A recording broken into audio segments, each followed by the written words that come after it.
Telugu Desam party వ్యవస్థాపకులు విశ్వవిఖ్యాత నట సార్వభౌములు కీర్తిశేషులు శ్రీ నందమూరి తారక రామారావు గారి జయంతి సందర్భంగా రాజమహేంద్రవరం నగరంలోని స్థానిక 3వ వార్డు బిలాల్ షాదీ ఖానాలో ఎన్టీఆర్ విగ్రహానికి రాష్ట్ర షెట్టి బల్జ కార్పొరేషన్ చైర్మన్ శ్రీ కుడిపూడి సత్యబాబు పూలమాల వేసి ఘనంగా నివాళులర్పించారు. అనంతరం కేక్ కట్ చేసి పెద్ద ఎత్తున సంబరాలు నిర్వహించి కార్యకర్తలు అభిమానులకు మిఠాయిలు పంపిణీ చేశారు. ఈ కార్యక్రమంలో తెలుగుదేశం పార్టీ తూర్పు గోదావరి జిల్లా ప్రధాన కార్యదర్శి కాశీ నవీన్ కుమార్, 1వ వార్డు ఇన్ఛార్జి కడలి రామకృష్ణ, టీడీపీ నాయకులు చాపల రాజు, చెక్కంపూడి అర్జున్, మహిళా నాయకులు, కార్యకర్తల అభిమానులు తదితరులు పాల్గొన్నారు.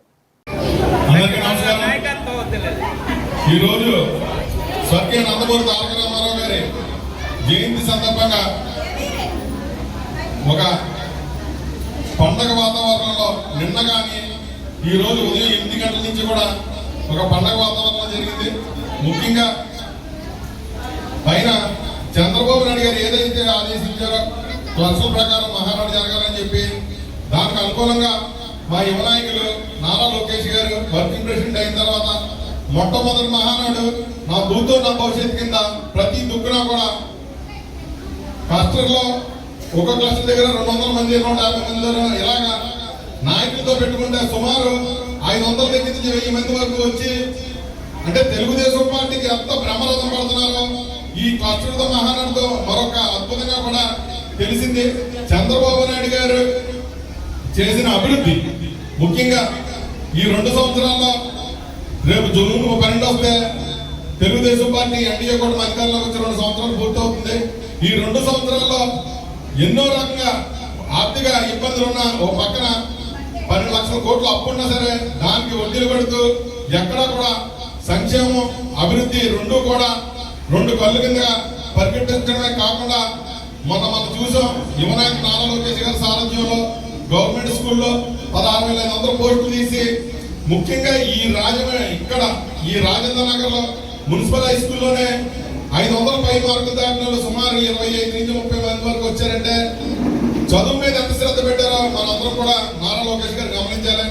ఈ రోజు చంద్రబాబు నాయుడు గారు కానీ తెలుగుదేశం పార్టీ స్థాపించిన మహానుభావుడు నందమూరి తారక రామారావు గారి జయంతి సందర్భంగా పెట్టిన ఈ మహానాడు ప్రతి సంవత్సరం ఆ మహానుభావుడు ఏ ముహూర్తాన్ని ఆయన పుట్టినరోజు ఈ మహానాడు పెట్టాలని తలపించాడో దానికి రెట్టింపు ఉత్సాహం ప్రతి దుఃఖంలో కూడా కార్యకర్తలు ఉబ్బెత్తున అన్ని దుఃఖంలో కూడా ఒక జయంతిని ఈ రోజు రాష్ట్ర వ్యాప్తంగా కాకుండా ఇతర దేశాల్లో కూడా ఇక్కడ జయంతి జరుపుకుంటామంటే చంద్రబాబు మన ఎన్టీ రామారావు గారి మీద ఉన్న అభిమానం ఆ రోజుకి ఈ రోజు కూడా తగ్గకుండా ఇంకా రెట్టింపు అభిమానులు పెరుగుతున్నారు. అలాగే నందమూరి తారక రామారావు గారు ముఖ్యంగా కూడు గుడ్డ నీడ అని ఈ పార్టీ స్థాపించారు. ఆ పార్టీకి అనుకూలంగా చంద్రబాబు నాయుడు గారు కూడా అదే విధంగా ఎందుకంటే తెలుగుదేశం పార్టీ అంటే బీసీలు అంటే తెలుగుదేశం పార్టీ ఈ రోజు నేను ఈ రకంగా ఉన్నానంటే ఒక సామాన్య కార్యకర్త నుంచి రాష్ట్ర కార్పొరేషన్ చైర్మన్ గా తీసుకెళ్లిన ఘనత ఒక్క తెలుగుదేశం పార్టీకే ఇంకా దొరుకుతుందని మీ అందరూ కూడా సభాముఖంగా చెప్తున్నాం. ప్రతి ఒక్కరు కూడా నేను ఒకటే చెప్తాను, మనం పార్టీకి పనిచేయాలి. పార్టీకి పనిచేస్తే పార్టీ ఎక్కడ ఉన్నా సరే ప్రతిదీ కూడా చూస్తుంది. మనం ఎంతైతే పనిచేస్తామో దానికి తగ్గట్టు పదవి ఇచ్చి మనం గౌరవిస్తుంది. దానికి నిదర్శనం నేనే అని చెప్పి మీ అందరూ కూడా చెప్తున్నాను. చంద్రబాబు నాయుడు గారు కానీ లోకేష్ గారు కానీ ఒకప్పుడు వేరు ఇప్పుడు వేరు తెలుగుదేశం పార్టీ. ఎందుకంటే మన లోకేష్ గారు అధ్యక్షుడిగా అయిన తర్వాత చాలా మార్పులు ఎందుకంటే యువకాలంలో ఆయన ప్రతిదీ కూడా క్షుణ్ణంగా గమనించారు. ఎవరైతే పార్టీకి కష్టకాలంలో ఉన్నారో వాళ్ళందరినీ కూడా మర్చిపోకుండా ఎవరి స్థాయిలో వారికి పదవడమే కాకుండా ముఖ్యంగా తెలుగుదేశం పార్టీని బలోపేతం చేయడానికి సీనియర్లతోటి ఇటు జూనియర్లతోటి అందరినీ కూడా కలిపి మమేకం చేస్తూ పార్టీని ఎప్పుడు లేని విధంగా యువరత్నంతో నింపి ఒక సామాన్య కార్యకర్తల్ని ఇద్దరు ప్యూర్ పూజలో తీసుకున్నారంటేనే దానికి ఎంత నిదర్శనం మన పార్టీ మీరు అందరూ కూడా గమనించాలి.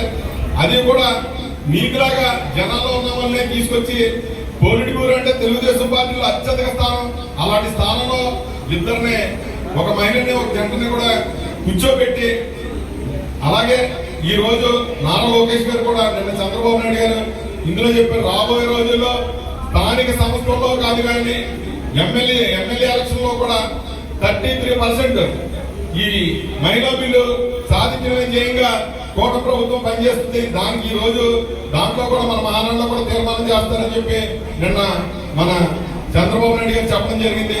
ఏదేమన్నా రేపు రాబోయే రోజుల్లో మహిళలదే ఎక్కువ అవకాశం.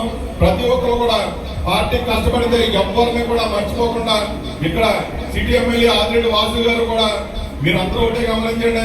యువ నాయకుల నామలు వస్తే ఎన్ని అద్భుతాలు జరుగుతాయో మన పైన లోకేష్ గారిని చూస్తున్నాం, అలాగే కింద ఇక్కడ ఆదిరెడ్డి వాసు గారిని కూడా చూస్తున్నాం.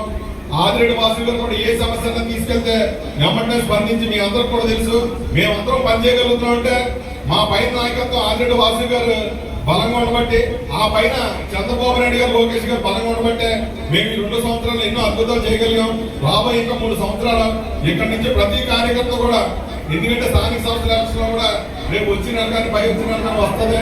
ప్రతి ఒక్కరు కూడా మన ఎంపీటీసీలుగా జడ్పీటీసీలుగా సర్పంచులుగా కౌన్సిలర్లుగా కార్పొరేటర్లుగా ఎన్నో అవకాశాలు వస్తాయి. మన వాళ్ళందరికీ కూడా అన్ని కూడా అందించుకొని తెలుగుదేశం మన ఏకైక కర్తవ్యం ఒకటే, తెలుగుదేశం పార్టీ అన్న నందమూరి తారక రామారావు గారు ఏ ఉద్దేశంతో స్థాపించారో దాన్ని నిజం చేస్తున్నారు. చంద్రబాబు నాయుడు గారికి లోకేష్ గారికి కృతజ్ఞత తెలుపుతూ రాబోయే రోజుల్లో ఇంకా రెట్టింపు ఉత్సాహంగా మనందరూ పనిచేయని చెప్పి ఈ అవకాశం ఇచ్చిన మా క్లస్టర్ ఇన్ఛార్జ్ కాశీ నవీన్ గారికి నా ప్రత్యేక ధన్యవాదాలు. అలాగే